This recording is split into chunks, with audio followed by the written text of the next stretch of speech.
penser ce qu'on veut, de dire ce qu'on veut dans un certain cadre qui est imposé par la loi, et qu'en dépassant cette loi, on va au-delà de la liberté. Et nous, en tant que garant d'une sécurité morale et physique d'un participant, il y a des choses qu'on ne peut pas laisser passer, mais il y a des choses qu'on ne sait pas et qu'on devrait savoir.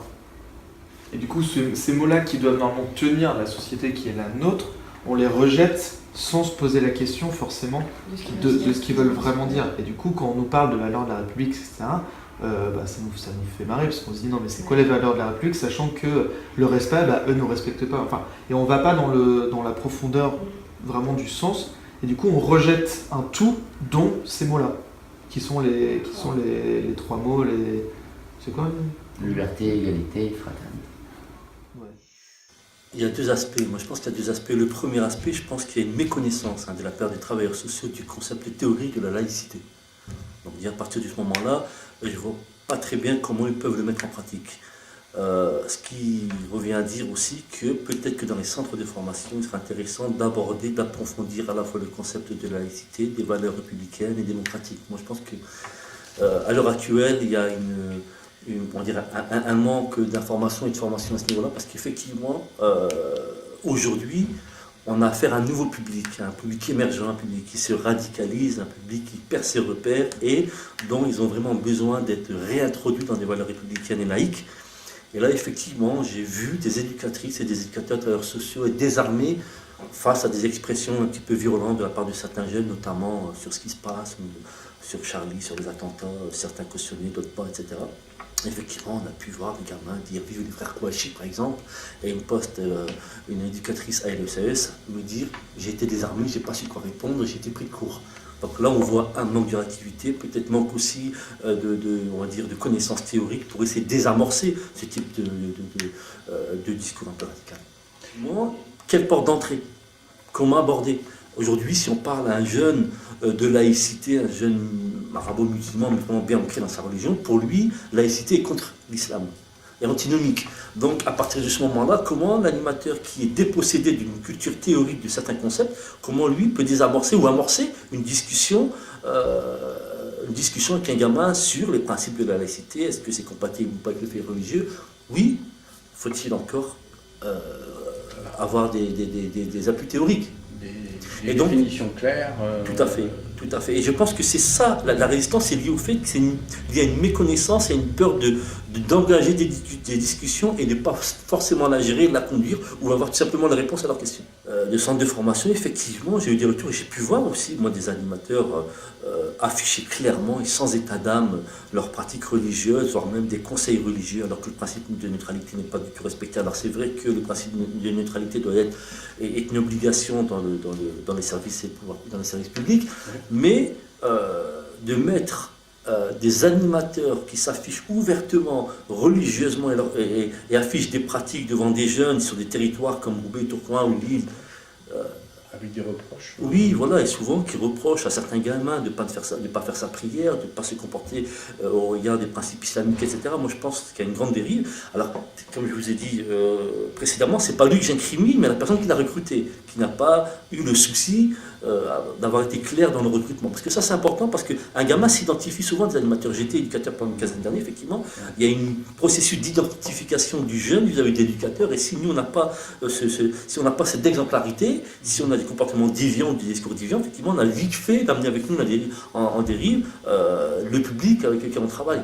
Dès qu'on fait du prosélytisme, surtout aujourd'hui, on met en danger l'enfant, parce que l'enfant ne comprend pas tout, il va s'isoler, il va rentrer dans une sphère religieuse et commencer à être en rupture avec son environnement, avec la famille, avec tout ce qui l'entoure, voire même des fois avec les professeurs, et on met l'enfant en difficulté. Le travail éducatif, la posture éducative par rapport à ce phénomène-là, c'est que il faut qu'ils intègrent le principe, les gamins, de laïcité, de valeurs républicaines, de manière à ce qu'ils puissent s'intégrer pleinement et consciemment dans la société et qu'ils se sentent chez lui. Aujourd'hui, si on ventile des valeurs un peu radicales ou extrémistes, effectivement, on isole les gamins, on le met en difficulté, et sa liberté de conscience et de pensée, en réalité, c'est là où on aborde un processus de sectarisme. C'est-à-dire, à un moment donné, il va penser par autrui, il va rentrer dans une mouvance, dans un processus d'identification qui le mettra à terme en difficulté, et de l'animateur, de l'éducateur, de travailler ce processus d'intégration par le biais des valeurs républicaines et de la laïcité, en disant en expliquant surtout que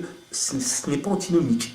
Mais faut-il encore avoir la connaissance théorique, à la fois même basique des faits religieux, mais aussi des principes républicains et les principes de la laïcité. Et si, pour revenir aux animateurs en formation, c'est-à-dire en formation, je pense que, ils n'ont pas conscience, mais deux, je pense aussi que, est-ce que les centres de formation eux-mêmes sont conscients qu'ils doivent ajouter une corde à leur arc, aux arcs d'alimenter et de armer ces futurs travailleurs sociaux pour faire face à ce nouveau public, à ce public émergent. Moi, je ne pense pas qu'ils soient suffisamment conscients, mais normalement, je pense qu'ils ont un rôle à jouer parce qu'en réalité, c'est eux qui vont mettre sur le terrain, fournir des travailleurs sociaux et ils doivent les armer pour qu'ils puissent à un moment donné répondre à cette population-là et leur faire prendre conscience qu'aujourd'hui, vraiment, le vivre ensemble, ça passe par les animateurs sociaux. Le vivre ensemble passe par les animateurs sociaux. Ils ont un rôle crucial, primordial, j'ai même envie de dire central dans leur formation et dans leur pratique quotidienne. Aujourd'hui, c'est s'accepter, accepter autrui et vivre bien dans son environnement. Si le travail social ne s'empare pas du mieux vivre ensemble, qui va le faire ? Qui va le faire ? Donc moi je pense qu'aujourd'hui, on est face à un phénomène et je pense que les centres de formation doivent conscientiser, former, armer les travailleurs sociaux pour qu'ils soient sur le terrain et qu'ils se disent « mon objectif, c'est le lien social, c'est mieux vivre ensemble, c'est vivre dans les principes de la laïcité, dans les principes de la République, mais aussi, même s'ils sont face à des obédiences religieuses différentes, travailler sur le fait que ça n'est pas antinomique avec la société aujourd'hui, qui est multiculturelle dans sa diversité.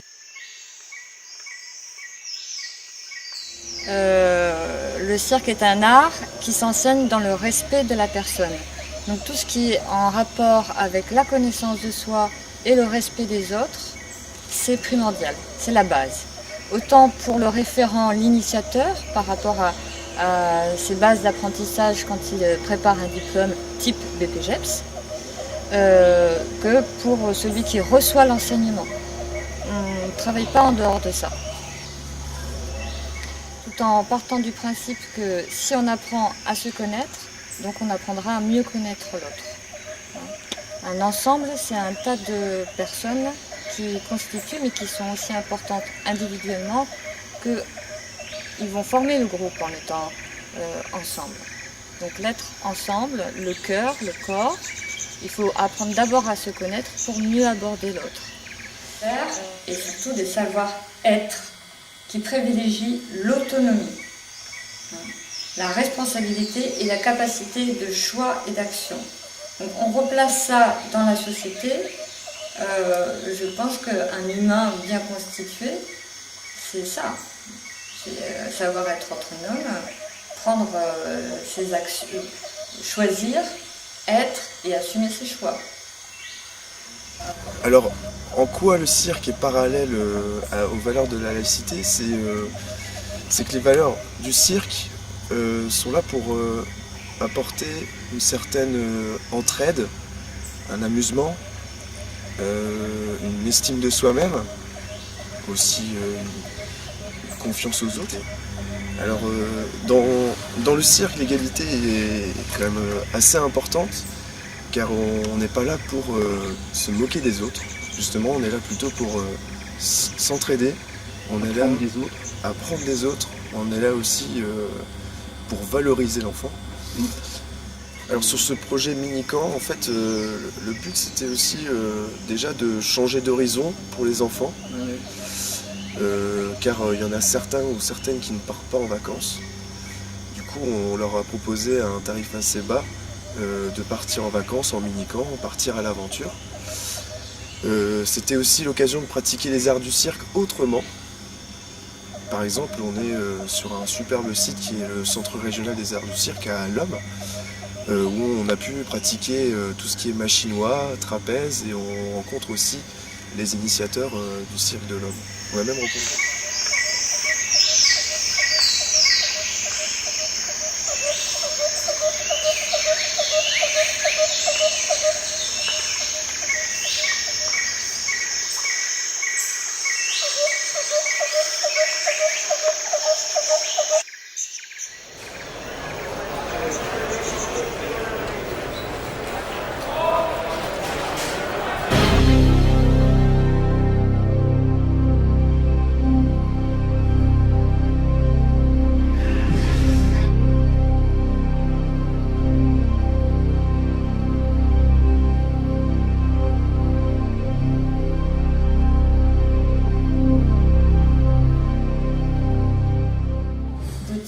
et leur création. Donc globalement, les CMA se sont constitués en 1936.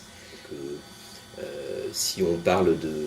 Déjà, c'est permettre dans les formations de créer des espaces de débat, d'échange, que la parole de chacun puisse être entendue, qu'on ne soit pas sur des jugements à l'emporte-pièce des positionnements des différentes personnes. Donc c'est créer des espaces sereins où chacun soit susceptible d'être écouté, entendu, où on permette le débat, on puisse faire référence à la loi, à ce qui est possible, ce qui n'est pas possible.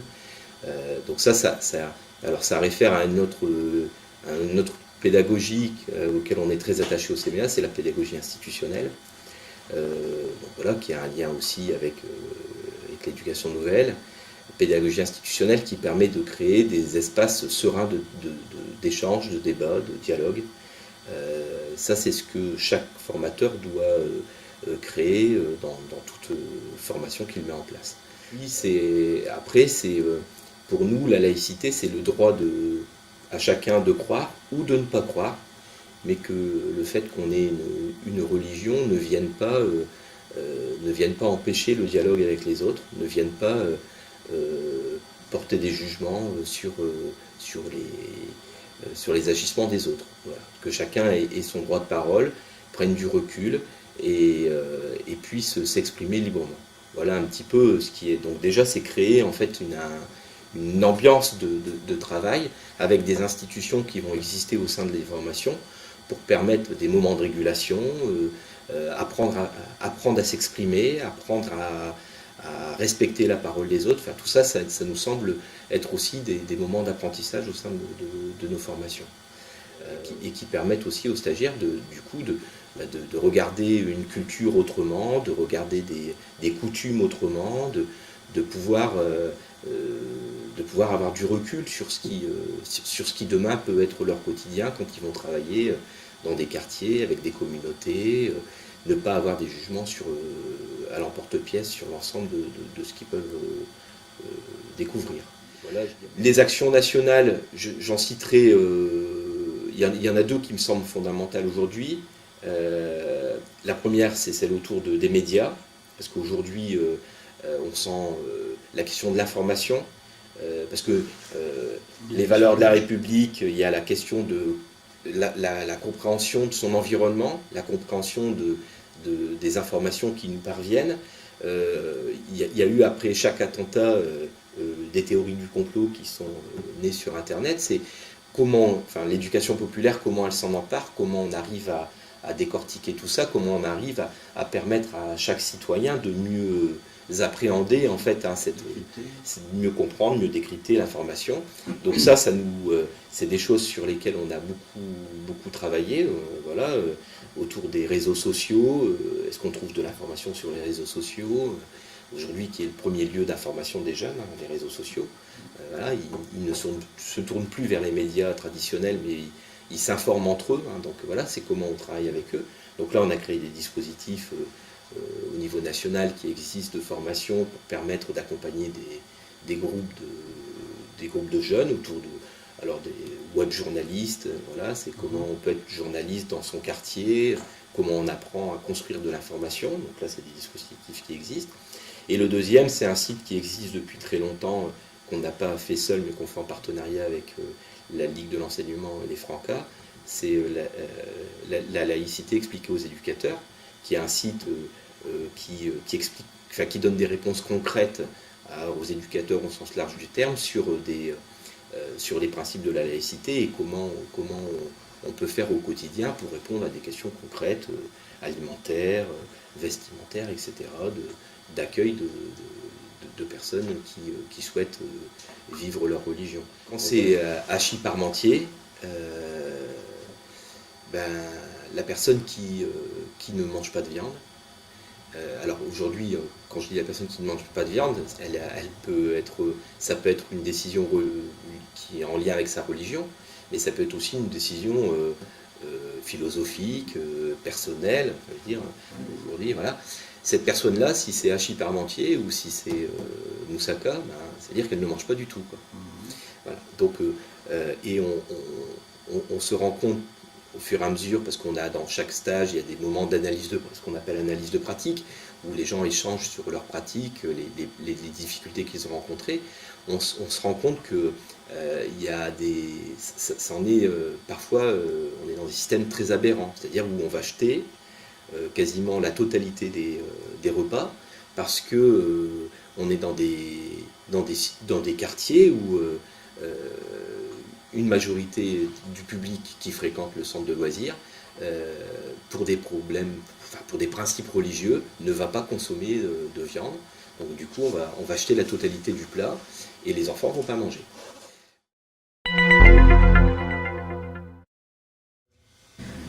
Qu'il y avait un manque d'informations concernant qu'est-ce que être citoyen, qu'est-ce que la citoyenneté, qu'est-ce que les valeurs de la République. Est-ce qu'on devient citoyen? Est-ce qu'on apprend à être citoyen? Et je trouvais ça super important de développer cet axe avec les jeunes collégiens avec qui on travaille au quotidien, avec ce public qui est souvent désarmé face aux informations des médias, des on-dit dans leur entourage. Et c'est pour ça qu'on a décidé de mettre en place des débats citoyens qui ont pour but de revoir justement les fondamentaux de la République. C'est quoi une République? C'est quoi une démocratie? Être citoyen, c'est quoi? C'est avoir des devoirs, des droits. Mais concrètement, qu'est-ce qu'on y met dedans? Et aujourd'hui, il y a une importance aussi également de les sensibiliser vis-à-vis des médias de l'information, de savoir décrypter ce qu'on peut lire aussi dans les journaux, ce qu'on peut voir dans les métros comme publicité, de pas forcément avoir un lavage de cerveau et de développer son esprit critique. Les journaux gratuits, c'est ça? Les journaux gratuits, par exemple, aussi bien aussi aujourd'hui avec les réseaux sociaux. Donc tout ce qu'on peut voir avec Facebook, Snapchat. Donc là, il y a de la désinformation. Bien sûr, il y a de la désinformation. On a eu énormément de retours de la part du collège, par exemple, où on avait beaucoup de jeunes qui se trouvaient dans des situations assez extrêmes de par la publication de vidéos ou de photos qui ont eu un effet boule de neige dans le collège. On a même eu des élèves qui ont dû justement se déscolariser. Le sujet de qu'est-ce qu'on fait aujourd'hui si on a un parent ou le collège qui nous appelle et qui nous dit il y a une vidéo qui a été publiée, il y a une photo qui a été publiée, ou si demain, au vu des événements qui surviennent depuis 2015, concrètement, voilà, qu'est-ce qu'on fait avec les jeunes? Parce qu'on en entend beaucoup parler, mais en soi, on n'en parle pas avec les jeunes, alors qu'ils sont concentrés, c'est les citoyens de demain. Donc il faut les former, c'est une importance, toute l'importance de la citoyenneté dans le projet que je mets en place au club de prévention. Donc les débats citoyens, ils ont pour objectif d'éveiller l'esprit critique des jeunes, d'éveiller les consciences, de leur donner la parole, parce qu'on leur demande jamais ce qu'eux pensent concrètement, des sujets qui peuvent les toucher, aussi bien sur leur adolescence qu'au collège, ou de fait des médias, de ce qu'on peut entendre dans les médias. Et nous, on avait envie justement de leur donner la parole et d'affiner avec eux des thématiques, travailler autour de thématiques pour ensuite créer des projets avec eux. Pourquoi pas autour de la vidéo, pourquoi pas autour de la photo. On avait notre objectif premier, voilà, c'est éveiller les consciences, donner la parole aux jeunes. Et avec lui, l'accompagner dans sa démarche de raisonnement, de réflexion, de remise en question, du respect aussi mutuel. C'est ça aussi la laïcité. Aujourd'hui, il faut fabriquer du citoyen. En effet, on est obligé de fabriquer du citoyen. C'est notre rôle aussi en tant qu'acteurs sociaux de les former, de leur donner les moyens nécessaires à disposition afin de s'informer et de se former aussi. On a comme idée pour l'instant dans l'optique de créer une map pédagogique avec des outils tels que la vidéo détournée, tout ce qu'on peut voir sur le net, les photos détournées, tout ce qu'on peut voir aussi dans les journaux, ce que les jeunes aussi peuvent recevoir quand ils se connectent via les réseaux sociaux. Comment je vais réussir à décrypter le message que veut me faire passer une image, une vidéo, sans me faire embrigader dans des concepts toutes faites. Non plus oublier que l'IFCV est un peu précurseur dans ce domaine, notamment sur en ce qui concerne la formation professionnelle des animateurs et des directeurs qui souhaitaient s'engager professionnellement dans l'animation et en faire leur métier, puisque c'est le premier organisme qui a créé la première école justement en lien avec La Fublaine. justement, pour former et professionnaliser ces métiers de l'animation et faire en sorte que l'animation ne soit plus uniquement que volontaire mais devienne aussi professionnelle.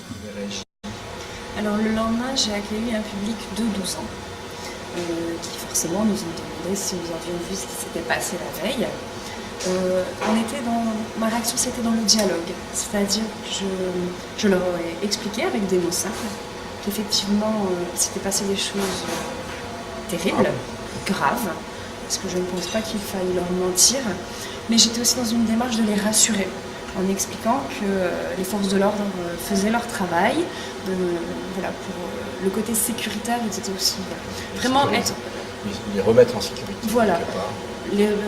Même chose pour les familles, on sentait une tension, ils nous ont posé beaucoup de questions sur les actions que nous avions menées pour garder leurs enfants en sécurité, des questions qui ne se posaient peut-être pas avant, sur le contrôle des entrées et des sorties dans l'accueil de loisirs. On était vraiment dans un dialogue, dans un aspect remettre tout le monde dans la sécurité, tout en parlant des choses qui s'étaient passées réellement, sans entrer non plus dans les détails. De mixité. Alors, on a beaucoup de visites culturelles qui se font. On a aussi je prévois de faire venir des intervenants, donc des anciens mineurs, des choses comme ça, et des femmes mineures aussi, comment expliquer leur vie de couple à l'époque, quelle était la place de la femme et quelle était la place de l'homme. Chose qu'aujourd'hui on ne retrouve plus en fait. Alors donc le but est de faire prendre conscience que dans l'histoire, les femmes ont plus ou moins évolué au fur et à mesure de l'histoire pour arriver petit à petit à l'échelle d'aujourd'hui, c'est-à-dire acquérir des droits. 2 actions en place. Donc la première action, c'était le Téléthon. Donc le Téléthon 2015, on a organisé un tournoi futsal en soirée. Donc toutes les participations qu'on a pu récolter ce jour-là étaient distribuées au Téléthon. On a eu 12 équipes inscrites. Et donc ça s'est passé sur des petits matchs. Il y avait eu des jeunes à partir de 16 ans jusqu'à plus de 40 ans. Donc, il y avait une participation financière de chacun Oui, voilà, chaque participant qui participe au tournoi donnait 3 €. Et il y avait une buvette ce jour-là qui était mise en place. Et donc après, on avait eu 285 € qui étaient récoltés. Bon, c'était plus symbolique pour les jeunes. Et après, de dire aussi, à la fin, le chèque, on l'envoie ensemble, on fait ça ensemble. Ça a été une belle symbolique pour les jeunes. Ça a été, parce que dans le tout groupe de jeunes qu'on a, on a cette mixité aussi là, on avait décidé de prendre 6 filles, 6 garçons. Et donc les filles disaient, c'est vrai que souvent on met en place des choses et on oublie un peu une spécificité un peu féminine. Et on s'est dit, pourquoi pas organiser un tournoi futsal spécifique féminine. C'est-à-dire cette idée-là, elle est ressortie, on s'est dit, allez, on va se lancer là-dessus. Et la thématique, c'était, on était encore dans la période hivernale, c'est de se dire, avec l'effet d'actualité autour des migrants de Calais, c'était de se dire, on va récolter des kits d'hygiène pour ces migrants-là. Donc la participation de chaque féminine, c'était de ramener un kit d'hygiène. Composé de... Un savon, un dentifrice, shampoing, gel douche. Après, il y a d'autres personnes qui ont ramené des choses en plus. Ils pouvaient rajouter ce qu'ils voulaient. Mais là-bas, c'était déjà...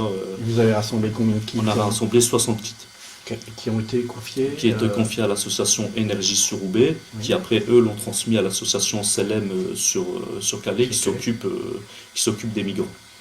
Ça a été, après ces articles de presse-là, déjà pour eux c'était valorisant parce que faire entre guillemets la une de la presse, on voit leur visage, au niveau familial déjà, au niveau vu de la famille, c'était perçu déjà très très bien.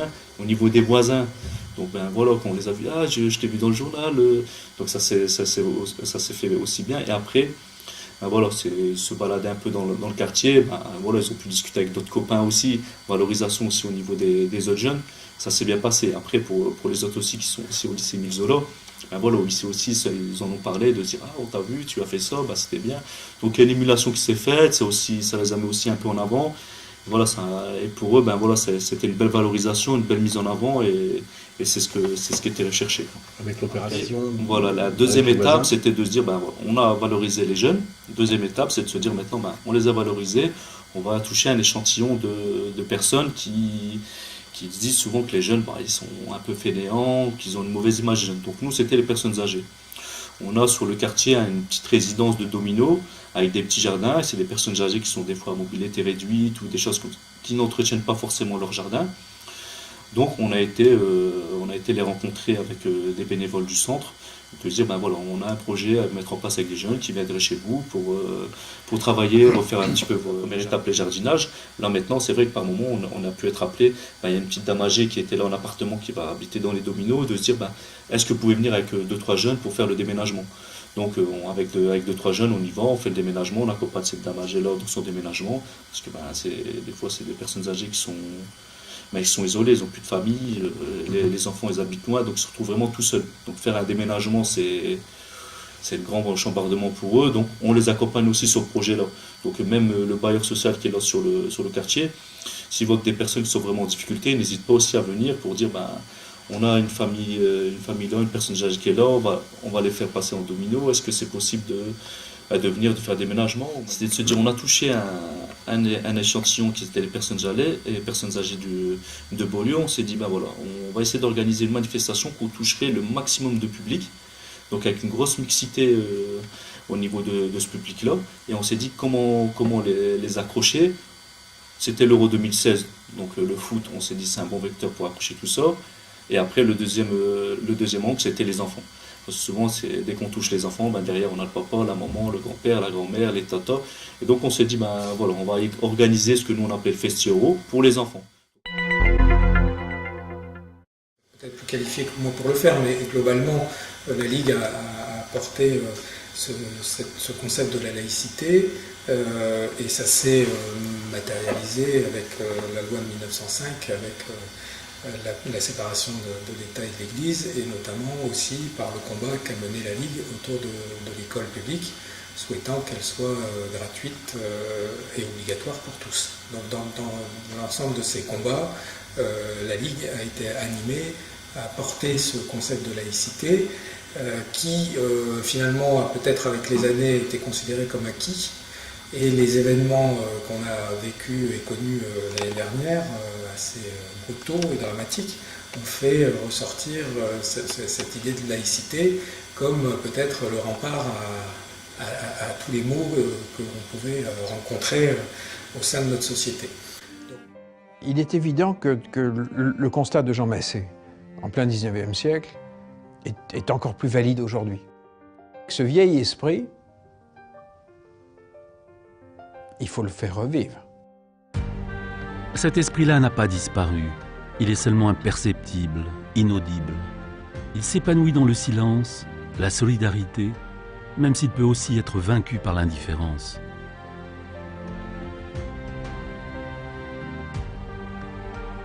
Et si le pouvoir cherche à l'honorer, il n'en reste pas moins vrai que sans ce principe de citoyenneté, si bien imaginé par ceux-là même qui l'ont fabriqué, il n'y a pas de république. Ici, c'est un mouvement qui a été créé à l'époque par la Ligue nationale, je pense que vous connaissez. Voilà, donc on travaille sur ce document qui est une base et qui permet de parler de la charte. On a en direction d'un public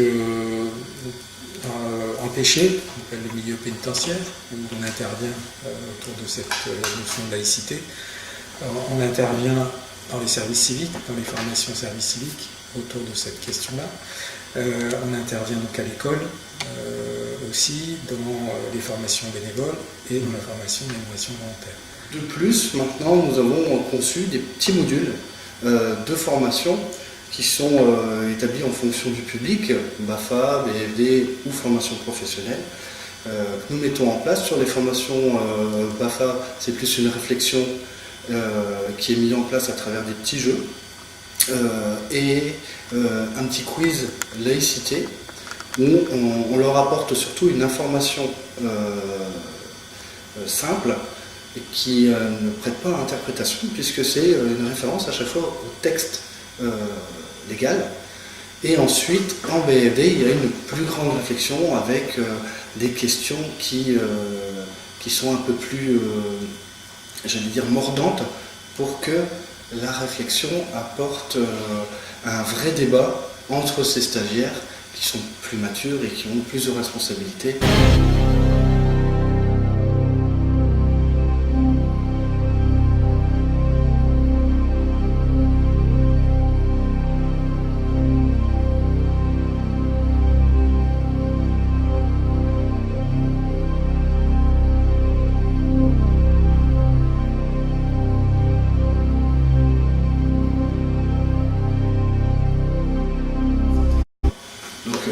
Notre approche, elle est celle-là, c'est-à-dire qu'on demande à l'inscription de chaque jeune s'il a un régime alimentaire particulier, qui soit lié d'ailleurs à une conviction religieuse ou à une allergie, toute simple, et on informe notre partenaire de la restauration, traiteur, etc., qu'il y aura autant de menus traditionnels, autant de menus sans porc, sans gluten, etc. Et comme ça, chaque jeune, pendant nos formations, peut se restaurer. On n'interdit pas le port du voile, c'est une conviction. Par contre, on demande simplement que le port du voile ne soit pas un signe ostentatoire. Participatif, on va imaginer, on prend par exemple 4-5 photos, c'est du photolangage, et on demande à chacun de se situer par rapport à cette photo.